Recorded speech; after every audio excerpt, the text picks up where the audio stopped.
అందరికీ నమస్కారం. Hi everyone. Whatever happens, be true to your heart, stay healthy, earn wisely. ఇది వచ్చేసరికి మా తిరువన్మలై ట్రిప్ అనమాట. 2 days అయితే మేము స్పెండ్ చేసాము తిరువన్మలైలో. మేము సాటర్డే మార్నింగ్ అయితే స్టార్ట్ అయ్యాము. ఇది వీకెండ్ ట్రిప్ అనుకోవచ్చు. సాటర్డే మార్నింగ్ అరౌండ్ 5 o'clockకి స్టార్ట్ అయ్యాము బెంగళూరు నుంచి. తిరువన్మలై రీచ్ అయ్యేసరికి అరౌండ్ 11:30 అయింది. తిరువన్నమలై లేదా అరుణాచలం, దీని హిస్టరీ కనుక చూస్తే ఇది శివుని 5 నివాసాల్లో ఒకటిగా పరిగణించబడుతుంది. ఇది అగ్ని యొక్క మూలకాన్ని సూచిస్తుంది. తిరువన్మలై షడాధార ప్రదేశాలలో మణిపూరక చక్రంగా పరిగణించబడుతుంది. ఇక్కడ కొండే దేవుని స్వరూపం. ఒకసారి బ్రహ్మ మరియు మహావిష్ణువుల మధ్య తమలో ఎవరు గొప్ప అనే వాదన జరిగింది. వారి అజ్ఞానాన్ని పోగొట్టడానికి పరమశివుడు కాంతి స్తంభం రూపంలో వారి ముందు ప్రత్యక్షమవుతాడు.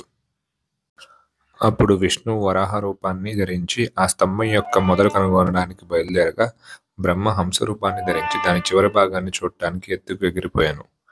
వీరిద్దరూ జ్యోతి స్తంభానికి ఉన్న పరిమితిని కనుగొనలేకపోయారు. పరమశివుడే పరమేశ్వరుడని తెలిసి ఇద్దరూ పూజించిరి.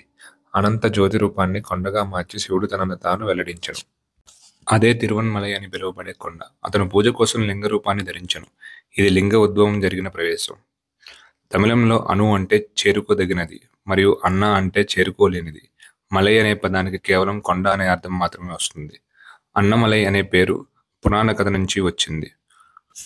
ఇక్కడ శివుడు ఒక కొండ రూపాన్ని తీసుకున్నాడు. ఇది అగ్నిస్తంభానికి ప్రతీక. దీని పరిమితులు బ్రహ్మ లేదా విష్ణువు చేరుకోలేదు. సంస్కృతంలో అరుణ అంటే ఎరుపు, అచల అంటే కొండ, అరుణాచలం అంటే ఎర్రని అగ్నిస్తంభం నుండి వెలువడిన కొండ అని అర్థం. మేమైతే బ్రేక్ఫాస్ట్కి మురుగన్ హోటల్కి అయితే వెళ్ళాము. ఇదే హోటల్ ఎందుకు అంటే మా ఫ్రెండ్ రికమెండ్ చేశాడు. ఇక్కడ ఇడ్లీ అలాగే కొన్ని టిఫిన్స్ అవి బాగుంటాయని చెప్పేసి. ఇక్కడ వెయిటింగ్ చూస్తేనే అర్థమైపోతుంది ఇది ఎంత ఫేమస్ అని. ఫేమస్ అని చెప్తూనే కాస్ట్లీ కూడా అని చెప్పాలి, ఎందుకంటే మా బిల్ చేస్తే మీరే చెప్తారు. మేము కూడా అంత ఎక్స్పెక్ట్ చేయలేదు, బట్ ఫుడ్ అయితే బాగుంది, అంబియన్స్ అది కూడా బాగుంది. ఇక్కడ వచ్చేసరికి చాలామంది బైకర్స్ని అయితే చూస్తాము. బెంగళూరు అలాగే చెన్నైలో. మనకి ఆంధ్రాలో కానీ లేకపోతే తెలంగాణలో కానీ ఎంతమంది బైకర్స్ అయితే ఉంటారని నేను అనుకోను. ఇక్కడ చాలామంది బైక్ రైడ్స్ అయితే చేస్తారు ఫ్రీక్వెంట్గా. నేను సాటర్డే సండే వస్తే అసలు అందరూ కూడా ఇలా వెళ్తూ ఉంటారు అన్నమాట, సోలోగా కొంతమంది, అలాగే పిలియన్తో. ఇక్కడైతే కొన్ని స్టాల్స్ కూడా పెట్టారు, ఇవి కూడా చెక్ చేశాను అనమాట, బాగున్నాయి. సో ఫైనల్లీ మా టిఫిన్ అయితే మేము ఆర్డర్ చేసామని చూడండి. ఇది గీ పొడి ఇడ్లీ, గీ పొడి ఉత్తప్పం, అలాగే ఇవి. బిల్ చూడండి ఎంత అయిందో. సో 4 మెంబర్స్కి అప్రాక్స్గా 900 అయితే అయింది. That's it. ఇంకా ఇక్కడి నుంచి అయితే మేము స్టార్ట్ అయిపోయాము. సో మళ్ళీ మనం హిస్టరీలోకి వెళ్ళిపోదాం.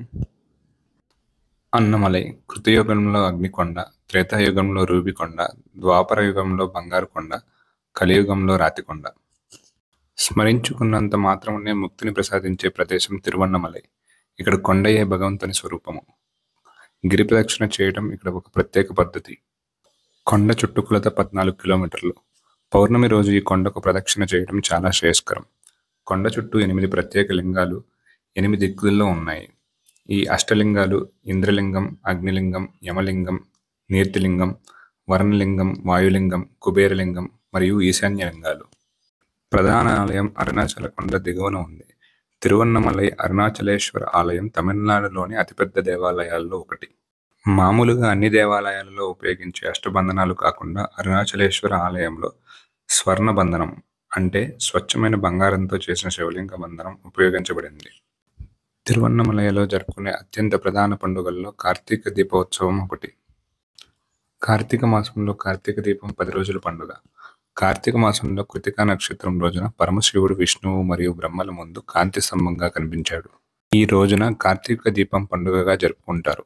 భరణి నక్షత్రం రోజున ఉదయం అరుణాచలేశ్వర ఆలయంలో మహాదీపం వెలిగించి 5 దీపాలు వెలిగిస్తారు. ఈ దీపాలను అరుణాచలేశ్వరుని సన్నిధి దగ్గర ఉంచుతారు. తర్వాత ఈ మహాదీపాన్ని అన్నమలై కొండపైకి తీసుకువెళ్తారు. సాయంత్రం ధ్వజస్తంభం సమీపంలోని మండపంలోకి పంచమూర్తులు తరలి వస్తారు. అప్పుడు అర్ధనారీశ్వరుడు గర్భగుడి నుంచి బయటకు వస్తారు. ఆయన ఎదురుగా అఖండ దీపం వెలిగించి కొండపై మహాదీపం వెలిగిస్తారు. ఆ సమయంలో అరుణాచలేశ్వరుడు జ్యోతి రూపంలో కొండపై దర్శనమిస్తాడు. మహాదీపం వెలిగించినప్పుడే అర్ధనారీశ్వరుడు దర్శనం కోసం బయటకు వస్తారు. వారి మిగిలిన రోజుల్లో తన మందిరాన్ని విడిచిపెట్టరు. మహాదీపం కొండపై 11 రోజుల పాటు వెలిగే ఉంటుంది. తిరువన్మలై కొండపై దీపం వెలిగించే వంశపారంపర్య హక్కు జాలరుల భరద్వాజ వంశానికి చెందిన వారికే ఉంటుంది. మహాదీపాన్ని దర్శిస్తే రానున్న 21 తరాల వారికి పుణ్యఫలం లభిస్తుందని విశ్వాసం. నిరాకారుడు, నామరహితుడు, మనస్సు, వాక్కు, ఆకారాలకు అతీతుడు అయిన భగవంతుడు జీవరాశులను విముక్తి చేసేందుకు జ్యోతి రూపంలో ప్రత్యక్షమవుతాడని కార్తీక దీప తాత్విక సారాంశం. ఈ జ్వాలయ ప్రపంచాన్ని సృష్టిస్తుంది. అతని దయ నుండి జీవులకు శక్తి ఉద్భవిస్తుంది. మేము గిరి ప్రదక్షిణ 6 గంటలకు స్టార్ట్ చేసాము. సాయంత్రం కంప్లీట్ అయ్యేసరికి రాత్రి 12:30 అయింది. మార్నింగ్ దర్శనం అయితే మాకు 1.5 అవర్లో అయిపోయింది. ఆ రోజు ఎందుకో కొంచెం తక్కువే ఉన్నారు జనాలు. మేము వెళ్ళింది వచ్చేసరికి సాటర్డే. సో 14 కిలోమీటర్లు నడవటం అంటే అది అందరికీ అంత ఈజీ కాదు. కాకపోతే నేను అబ్జర్వ్ చేసింది ఏంటంటే చాలామంది ముసలి వాళ్ళు, ఇంకా పెద్దవాళ్ళు చాలామంది నడుస్తున్నారు. దీనికి ఏజ్ డిఫరెన్స్ అట్లా ఏం లేదు. అది మరి దేవుడే వాళ్ళకి ఆ ఓపికనిస్తాడు, మరి ఏమో తెలియదు. చాలా చిన్నవాళ్ళు కూడా నడవలేక కూర్చున్న వాళ్ళని చూశాను. అలాగే పెద్దవాళ్ళు చాలా ఫాస్ట్గా నడిచే వాళ్ళని కూడా చూశాను.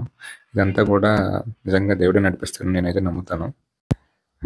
నాకు వరకు అయితే నేను ఎంత జిమ్ చేసినా కూడా నాకు ఇది కొంచెం ఈజీ టాస్క్ అయితే అని అనిపించలేదు.